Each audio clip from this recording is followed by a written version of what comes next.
In 1923, the Osage Nation of Oklahoma was per capita the wealthiest community on Earth. They owned automobiles, the finest models available, Packards and Pierce Arrows, and hired white chauffeurs to drive them. They built mansions on the rolling hills of Osage County. They wore jewelry. They traveled. Their children went to schools back east. At the height of the oil boom, a single Osage headright, the share of oil royalty income that every tribal member received, was worth several $1,000,000. There were Osage families in Fairfax and Pawhuska living in a way that would have been unimaginable a generation before, in a way that their white neighbors watched with an attention that was not entirely friendly. And they were dying. Quietly, systematically, one by one, a bullet in the back of the head, a poison worked slowly into a cup of coffee, a house reduced to splinters by dynamite before sunrise. Between 1921 and 1926, more than 60 Osage people were killed or died under circumstances that no honest investigator could call natural. The local authorities investigated and found nothing.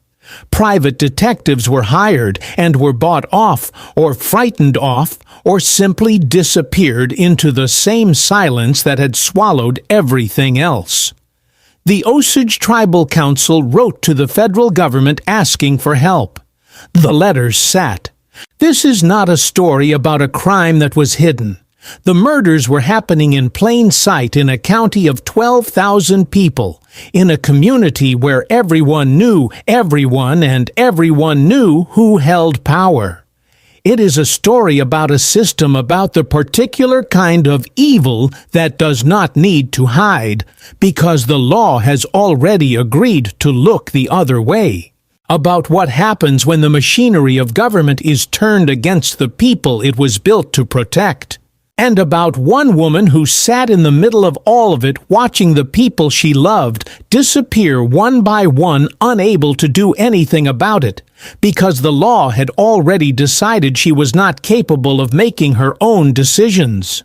Her name was Molly Burkhart, and this is her story as much as it is anyone's. To understand what happened to the Osage, you have to understand how they came to be where they were.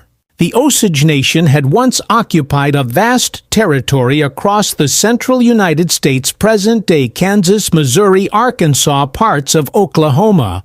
Over the course of the 19th century, through a series of treaties that the United States made and then revised when they became inconvenient, the Osage were pushed steadily south and west.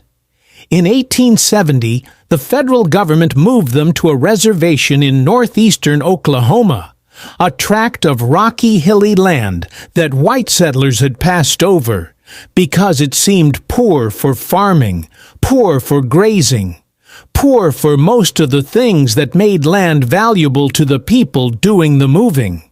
The Osage bought this land outright, with money from the sale of their Kansas territory. That distinction matters. They did not receive it. They purchased it. The land was theirs in a way that could not be entirely undone, even when everything around it was being undone. In the 1890s, oil was discovered beneath that rocky, hilly, supposedly worthless ground. By the terms of the Osage Allotment Act of 1906, the subsurface mineral rights of the reservation were held collectively by the tribe. Every enrolled member received an equal share of the royalty income, a headright. The headrights were hereditary. When an Osage died, their headright passed to their legal heir.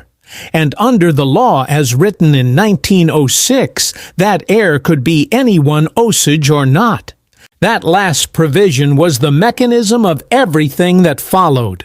By 1923, the Osage were receiving more than $30 million per year in oil royalties, divided among the approximately 2,000 enrolled headright holders. The money came in quarterly payments, large checks that arrived like clockwork that made Osage County one of the richest places in America by any measure. The white men who had come to Osage County for the oil boom, the cattlemen, the lawyers, the businessmen, the drifters looking for opportunity, looked at those checks and saw something. They saw that if an Osage person died, their head right passed to their heir. And if that heir was a white man who had married into the family, the head right passed to him. And if a whole family died, if they could be eliminated one by one with enough patience and planning, a single man could accumulate head rights worth millions of dollars a year indefinitely for the rest of his life. All it required was the willingness to do what needed to be done. And one more thing, it required the law to cooperate. In 1921, the United States Congress passed a law that would make everything that followed not only possible, but easy. The law established a system of financial guardianship over the Osage. Any tribal member deemed incompetent to manage their own affairs would be assigned a guardian, almost always a white man who would control their finances. The guardian would receive the head right payments, manage the accounts, approve expenditures, and determine what the ward could and could not spend their own money on. The designation of incompetency was not based on any individual assessment of mental capacity or financial ability. It was based in practice almost entirely on blood quantum. Full-blooded Osage were presumed incompetent. Mixed-blood Osage were generally not. The reasoning as laid out in congressional testimony and agency reports of the time was the language of the era. The assumption stated plainly and without apparent embarrassment that full-blooded Indians lacked the capacity to manage the affairs of civilized life. Molly Burkhart was full-blooded Osage. She was 35 years old in 1921, a woman who had already navigated 2 marriages, raised children, and managed her family's considerable affairs with no apparent difficulty. She was by every account that survives a person of considerable intelligence and practical ability. Under the new law, she was incompetent. Her finances were placed under the guardianship of her husband, Ernest Burkhart. Ernest Burkhart was the nephew of William King Hale. Imagine for a moment what it meant to live inside that system. To be a woman of wealth and intelligence whose family had owned this land for 50 years, who had watched her nation accumulate the kind of riches that drew the entire world's attention. And to be told by the government of the country that had pushed you onto this land in the first place that you were not capable of signing your own checks, that you needed permission to buy medicine for your mother, that you could not travel to Washington to speak to the president about the deaths of your neighbors without the approval of the man who was, unbeknownst to you, orchestrating those deaths. That is the world Molly Burkhart was living in. Not as metaphor, as the literal structure of her daily life. Molly Kyle was born in December 1886, the daughter of Lizzie Q. Kyle, a full-blooded Osage woman who had inherited multiple head rights and was by 1921 of the wealthiest individuals in Osage County. Molly grew up in the world of the Osage. The ceremonies, the language, the particular rhythms of life on the reservation that persisted even as the oil money transformed everything around it. She had a quality that people who knew her described consistently: a stillness, a watchfulness, the quality of a person who observes more than she speaks and retains everything she observes. She had married once before, Ernest, a man named Henry Roan, a marriage that ended in divorce. In 1917, she married Ernest Burkhart, a young white man who had come to Osage County with his uncle, William Hale, and found work as a taxi driver and odd jobsman. Ernest was charming in the loose, easy way of men who have learned early that charm is a more reliable tool than industry. He made Molly laugh. He seemed to love her. They had 3 children. William Hale Ernest's uncle was by 1917 a fixture of Osage County in a way that took years to build and required a specific kind of performance to maintain. He called himself the King of the Osage Hills, not as a joke, but as a description of how he understood his position. He had learned to speak Osage. He attended Osage funerals and Osage celebrations. He offered loans when Osage families needed money. He was godfather to Osage children. He was to all visible appearances the white man most committed to the welfare of the Osage nation. The friend, the patron, the dependable presence in hard times.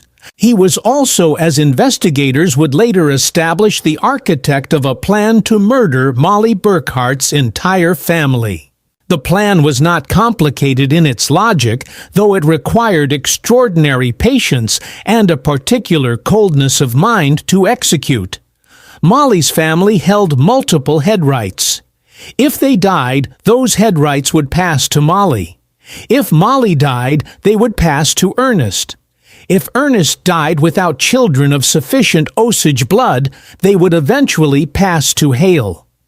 The plan required eliminating people in the correct order, slowly enough not to attract attention all at once, and managing the legal machinery of wills and guardianships to ensure that the head rights flowed in the right direction at each step. Hale had been planning it, investigators later determined, for years before the first body was found.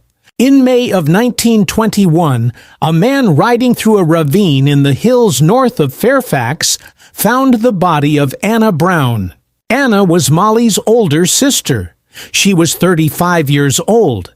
She had been drinking in the days before her death. She had a problem with alcohol, as many people in Osage County did in those years, as the money and the dislocation of rapid change worked on a community that had been pushed and pulled and rearranged too many times in too few generations. She had been seen arguing with someone the night she disappeared. When the undertaker prepared her body, he found a bullet hole in the back of her head. The investigation went nowhere. There were no witnesses willing to speak. The local sheriff asked questions and received answers that explained nothing and committed no one to anything. Anna Brown was buried, and the case went cold within weeks. 2 months later, Lizzie Q. Kyle, Molly's mother, the woman who had accumulated those multiple head rights across a lifetime, became ill. She had been in reasonable health for a woman of her age. She declined steadily over the following weeks in the specific pattern of someone being given small doses of poison over a sustained period. She died in July 1921. The cause of death was recorded as a wasting illness. Molly's family was now smaller by 2. Their head rights had come to Molly. Ernest Burkhart's guardianship over his wife's finances had just become more valuable. Henry Roan, Molly's first husband, the man she had divorced but remained on reasonable terms with, was found shot to death in his automobile in February 1923. Hale had taken out a life insurance policy on Roan years earlier, naming himself as beneficiary. The policy paid out $25,000. In March 1923, at 3 o'clock in the morning, the house of William and Rita Smith exploded. Rita Smith was Molly's younger sister. She and her husband William and their servant Nettie Brookshire were all killed in the blast. The explosion was caused by nitroglycerin packed beneath the house's foundation. Someone had placed it there carefully while the family slept. In 3 years, Molly Burkhart had lost her mother, 2 sisters, a former husband, a brother-in-law, and a household servant. Each death had been explained inadequately by something other than murder. Each death had increased the value of the head rights now concentrated in Molly's name and under Ernest's guardianship. Molly was, by the time the Smith house came down, beginning to be ill herself. She was tired in a way that rest did not fix. She had pains that moved around her body without settling. Her thinking at times felt slow and resistant. She mentioned these symptoms to people around her, including to Ernest, who expressed concern and arranged medical attention. The doctors who examined her found nothing conclusive. The illness persisted. It would be years before investigators established what Molly's family and neighbors had begun to suspect, that Ernest Burkhart had been on William Hale's instruction introducing small amounts of poison into his wife's food. The guardianship system that gave him control of her finances also in practice gave him control of everything she ate and drank. He was the person closest to her. He was the person who expressed the most concern for her health. He was, in the eyes of the law, her protector. The Osage Tribal Council had been writing letters to the federal government since 1921. The letters described what was happening, the deaths, the pattern, the impossibility of getting local authorities to investigate seriously. The letters asked for federal agents to be sent. The letters sat in offices and were passed between departments and generated responses that acknowledged receipt and promised attention and produced nothing. In April 1923, following the Smith House explosion and the resulting outcry, the newly formed Bureau of Investigation, the agency that would become the FBI, assigned agents to the case. The lead investigator was a man named Tom White, a former Texas Ranger who had the particular quality useful in that kind of work. He was patient, he was difficult to corrupt, and he understood that getting people to talk in a community held in silence by terror required time and the building of trust that could not be hurried. He came to Osage County, and he stayed.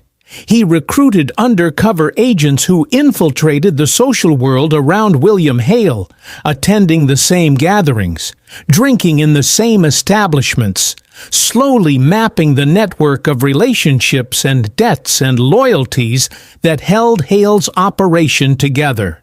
It took 2 years. What White found when the full picture finally came into view was not primarily a story of individual murders, though it was certainly that. It was a story of infrastructure. Hale had not simply hired killers. He had built a system within the existing system using the mechanisms of law and commerce that white society had created.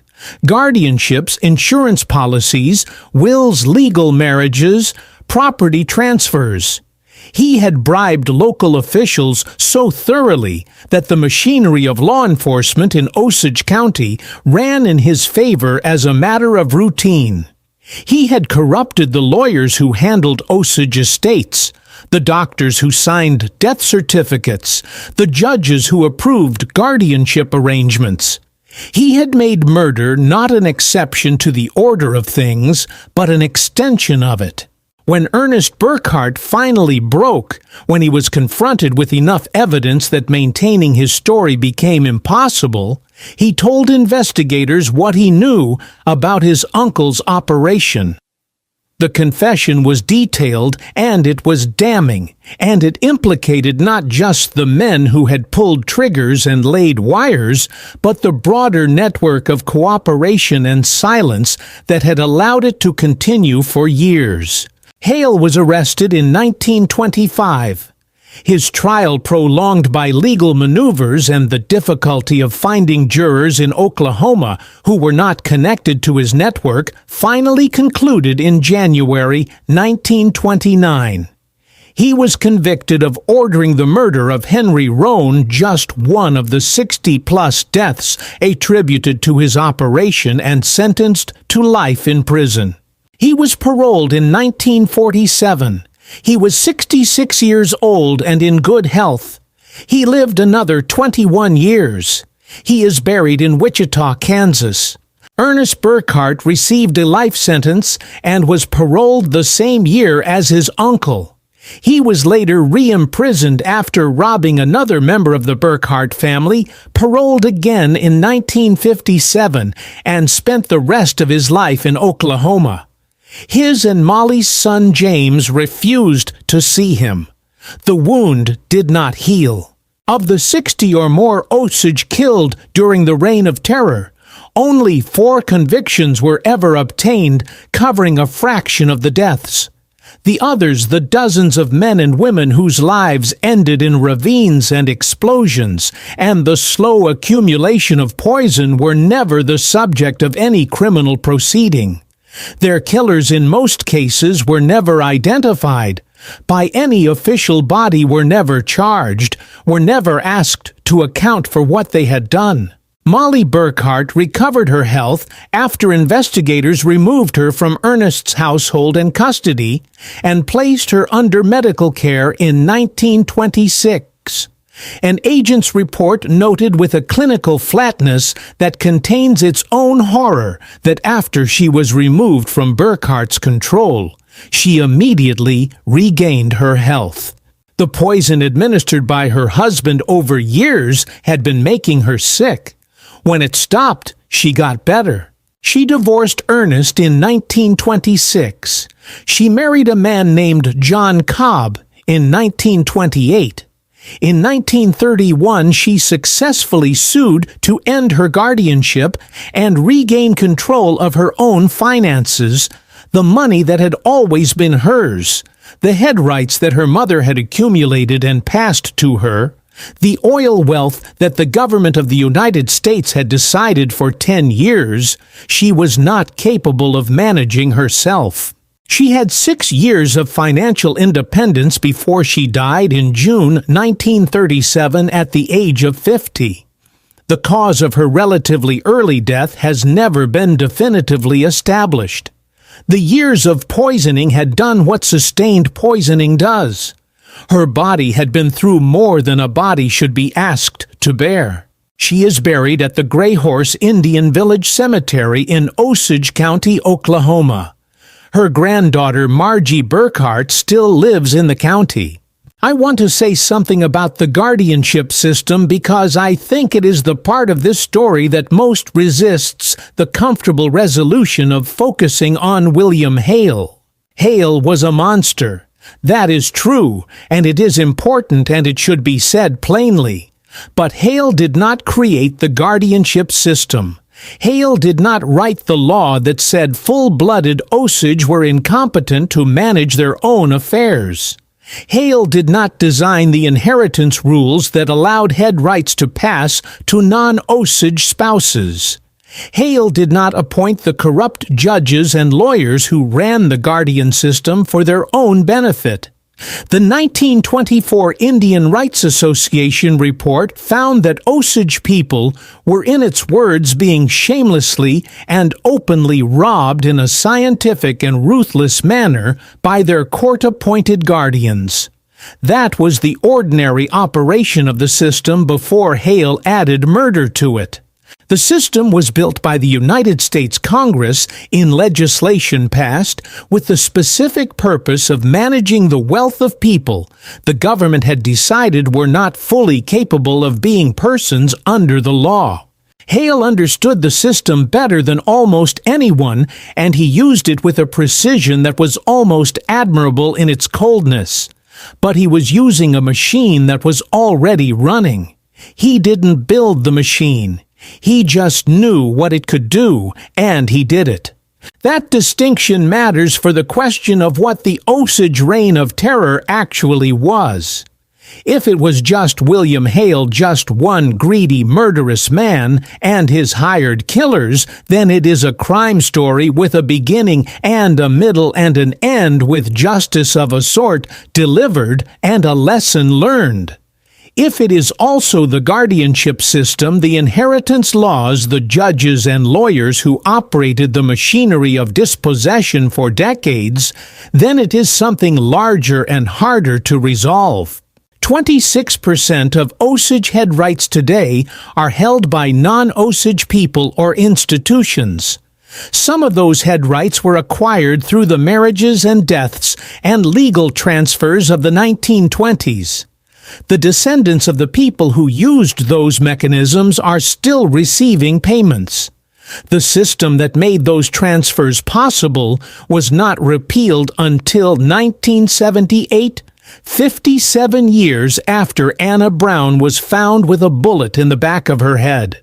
In 2011, the federal government paid the Osage Nation $380 million in restitution for oil royalties that had been mismanaged and stolen through the Guardian system over decades.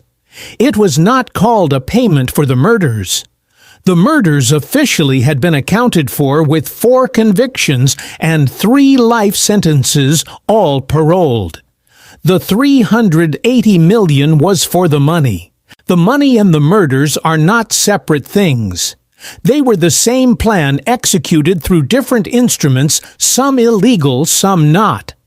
That is what the Osage Reign of Terror was, a conspiracy that moved fluidly between the legal and the illegal, that used the structures of law when they served the purpose and bypassed them. When they didn't, that was enabled at every point by a government that had already decided the Osage were not quite full persons under the law. Pawhuska and Fairfax still stand in Osage County, Oklahoma. The oil is not gone, though. The great days of the boom are long past, and the head right payments are a fraction of what they were in 1923. The Osage Nation has its government and its cultural institutions and its language preservation programs and its ceremonies that have continued through everything, through removal and poverty and sudden wealth and murder and the slow drainage of that wealth back out through the systems designed to drain it. The Gray Horse Indian Village Cemetery is still there. Molly Burkhart is buried there, as are members of her family. The reservation that the Osage bought with their own money in 1870, that the government told them was worthless, that turned out to contain the oil that made them the richest people in the world, and that made them a target for the full range of what greed can produce in human beings, that land is still theirs. That has not been taken. William Hale's grave is in Wichita, Kansas. There is no marker for what he did. There is no accounting in any official register of the 60 or more people who died, so that he and others like him could accumulate the head rights of a community that had been told by the government that they needed protecting. What the Osage needed protecting from, it turned out, was the protectors. That is the question this story leaves behind, not the question of William Hale, who has been judged inadequately, but formally by a court of law. The question of the system, of who builds a law that calls a people incompetent, that strips them of the ability to manage their own money, that places their wealth in the hands of the people who want to take it, and whether that law and the people who wrote it and enforced it and profited from it are ever asked to account for what they made possible. The answer in the case of the Osage is no. Hale was convicted in 1929. The system that enabled him was not repealed for another 50 years. The money that flowed through that system in the decades between flowed where it flowed. Some of it is still flowing. Molly Burkhart spent 10 years inside a legal structure that treated her as incompetent while it helped kill her family. She got 6 years of freedom before her body gave out. She was 50 years old. The oil is still there. The land is still theirs. What was taken from them is not.